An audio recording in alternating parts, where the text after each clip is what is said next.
நடமாடத்தான் ஏன் செய்யுது. பட்டிமன்றம்னு வரும்போது தான் அடிச்சுக்கிறாங்க. என்ன பண்ணுறது? சரி, அழகா 2 பக்கம் 3 பேர் பேசியாச்சு. இந்த தீபாவளிக்குங்க காலையில் முதல்ல தொடங்கினதும் நல்லா பெரிய ஒரு சிரமம் எடுத்து அடிப்பாங்க. நல்லா அடித்து வெடித்து ஓடிச்சு. அதுக்கப்புறம் பொறுமையாக சின்ன சின்ன பட்டாசு, வான வேடிக்கை எல்லாம் காமிச்சு முடியும் பாருங்க. அந்த சந்தோஷத்தை முடிக்கிறதுக்கு மனசு வராமல் அப்போ வெடிக்கிறதுக்குன்னு ஒரு பெரிய வெடிக்கட்டு எடுத்து வச்சுருப்போம், அதை வெடிப்பாங்க. அந்த மாதிரி 2 பேர் இருக்காங்க. முதல்ல வெடித்த வெடியெல்லாம் காலையிலேருந்து ராத்திரி வரைக்கும் அழகாக வெடித்து முடிச்சாச்சு. ஃபைனல் டச் இருக்கு இல்லையா, அவங்க எப்படி டச் பண்ண போகிறாங்கன்னு எனக்கு தெரியல. காதல் பாட்டு, தத்துவ பாட்டு 2 மோதுது, நடுவில் எந்தளவு உருளுது. அடுத்தது ஆரம்பித்த எதையும் முடிச்சு வைக்கணும்ல. ஒருத்தர் வர்றார், ஈரோடு வெள்ளாளர் கல்லூரியில் உதவி பேராசிரியர். இப்போ தான் ஃபஸ்ட் இயர் பையன் மாதிரி இருக்குன்னு நீங்கள் பல பேர் நினைக்கிறீங்க, அது எனக்கு தெரியுது. அது அவரோட இளமையின் ரகசியம். ஒருவேளை இந்த காதல் பாடல்களாக கூட இருக்கலாம், அவர் பேசும்போது தெரியும். பெயர் விக்னேஷ், நல்ல கவிஞர். மாணவர்களை எல்லாம் இப்படித்தான் கட்டி போடுவார் என்பதை அவர் பேசும்போது நீங்கள் தெரிந்து கொள்ளலாம்.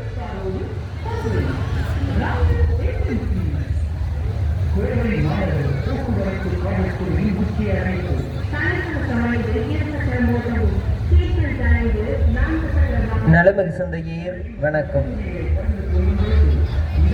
குழந்தைகளின் கோனைசாகவும் டீனேஜ் பசங்களுடைய டெல்லி அப்பளமாகவும் வீட்டிருக்கக்கூடிய நடுவர் அவர்களே, அவை தலைவர் அவர்களே வணக்கம்.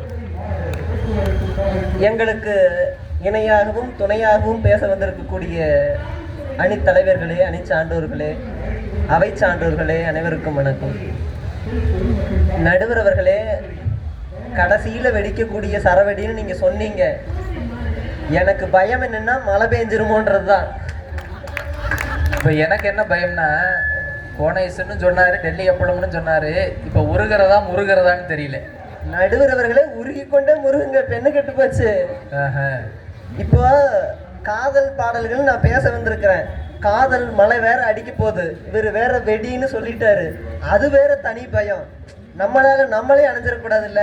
அதனால இன்னைக்கு என்ன தலைப்புன்னா, கவியரசு கண்ணதாசனுடைய புகழுக்கு காரணம் காதல் பாடல்களா தத்துவ பாடல்களா, அதான் தலைப்பு. எங்க அண்ணன் பேரூர் ரவியன் அவர் பேசினாருன்னு எனக்கு ரொம்ப பிடிக்கும்.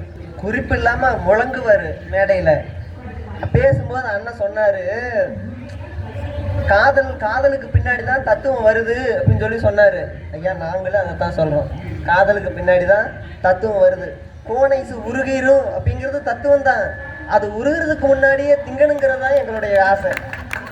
காதலுக்கு நேரம் இல்லை. நடுவர் அவர்களே, நேரத்தை விட்டா காதல் போயிடும்.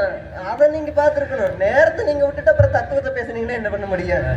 அடுத்து அவர் கூட விடுங்க. அப்புறம் அண்ணா சொன்னாரு, காதல் பாடல்கள்ல சமூகத்திற்கு என்ன கருத்து சொல்ல வராங்க அப்படின்னு சொல்லி அண்ணன் கேட்டாரு. நான் பேச நினைப்பதெல்லாம் நீ பேச வேண்டும், நீ பேச வேண்டும்.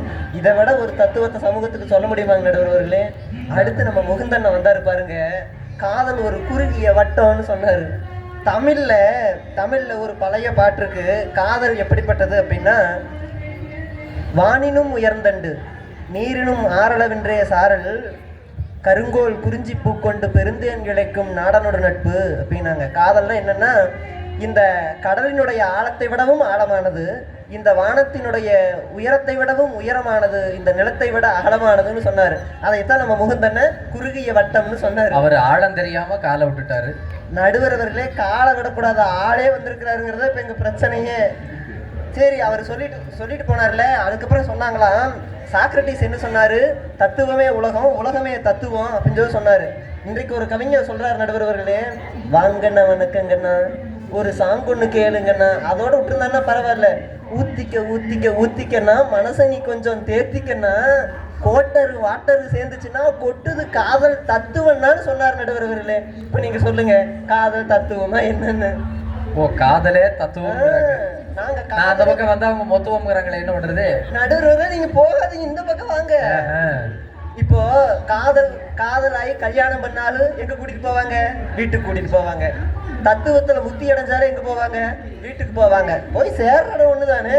ரெண்டும் வீடு தான் ஐயா. நடுவர் அவர்களே, ரெண்டும் வீடு தான். 2 வீடு இருந்தாதான் தப்பு. 3 வீடு இருந்தா தப்பு இல்லை.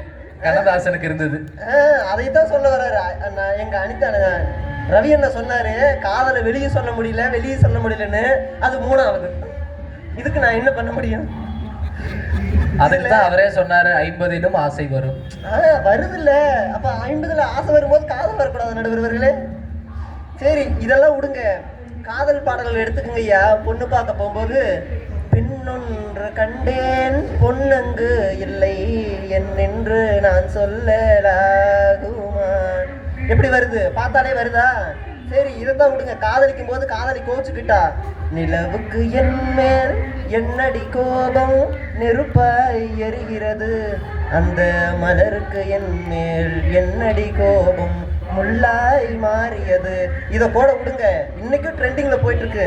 மேக வண்ணம் போல மின்னும் அடையினாலே மலை மேனி எல்லாம் மூடுதம்மா நாணத்தினாலே. காதல் சண்டைக்கு வருதா இல்லைங்களா? வருது. இது நடுவர்களே, இப்ப தூக்கம் வரக்கூடாது. தத்துவமா காதலா அப்படின்ற ஏக்கம்தான் வர. நல்ல பாட்டு ஒண்ணு சொன்னாரு, நிலவுக்கு என் மேல் என்னடி கோபம். அழகா அந்த பாட்டு. இது காதல்ல சொன்னாரு.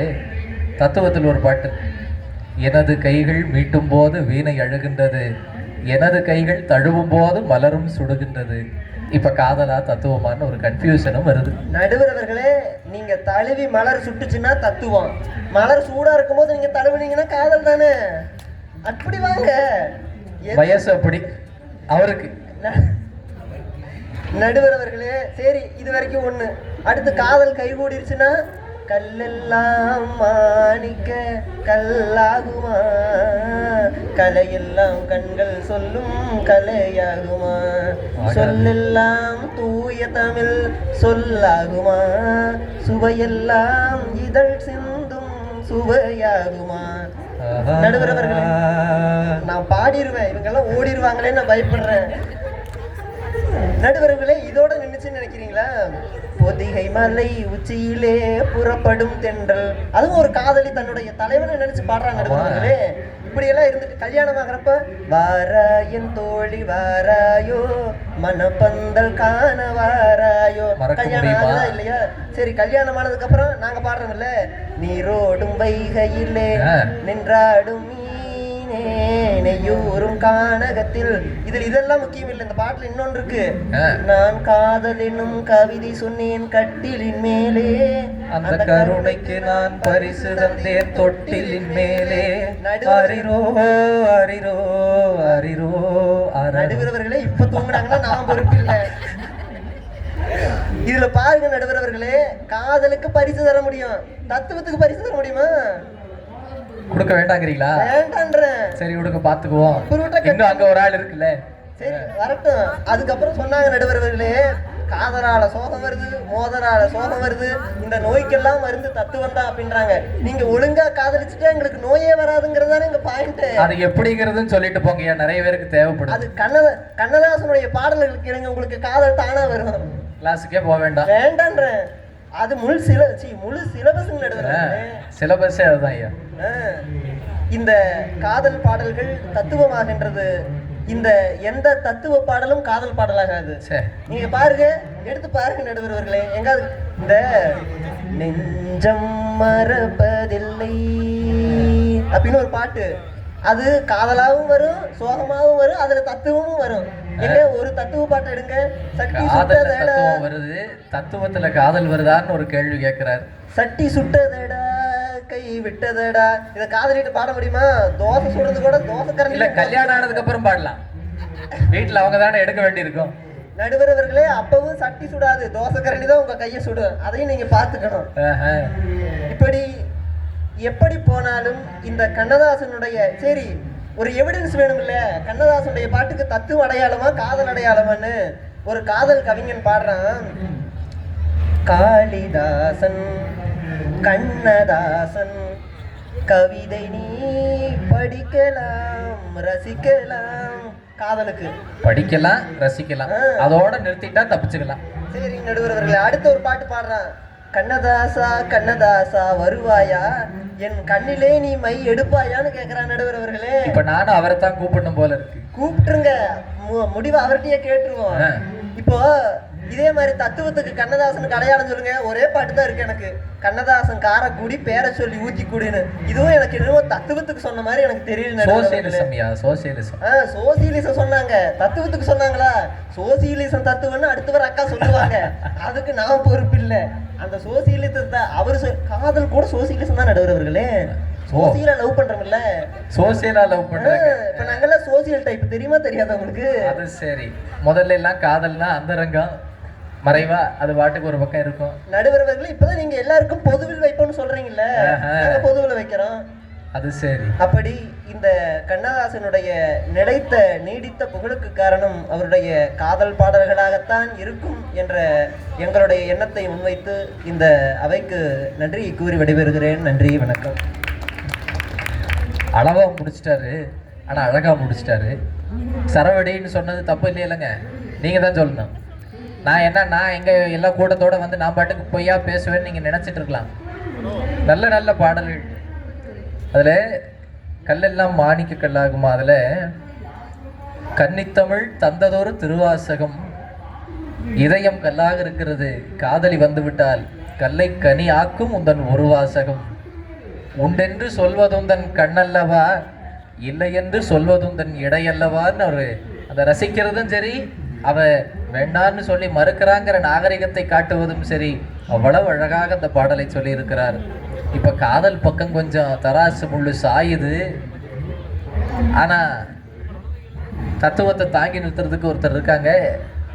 அவங்க வர்றதுக்கு முன்னால ஒரு பாடல், இந்த பாடல் அவர்களுடைய கருத்து, அதுக்கப்புறம் தீர்ப்பு, இப்படி இருக்கிறது. ஒன்றே ஒன்று கேட்டுக்கொள்கிறேன், இதுவரைக்கும் இருந்துட்டீங்க, இன்னும் ஒரு பேச்சாளர் தான் இருந்து என்ன காப்பாத்திட்டு போங்க.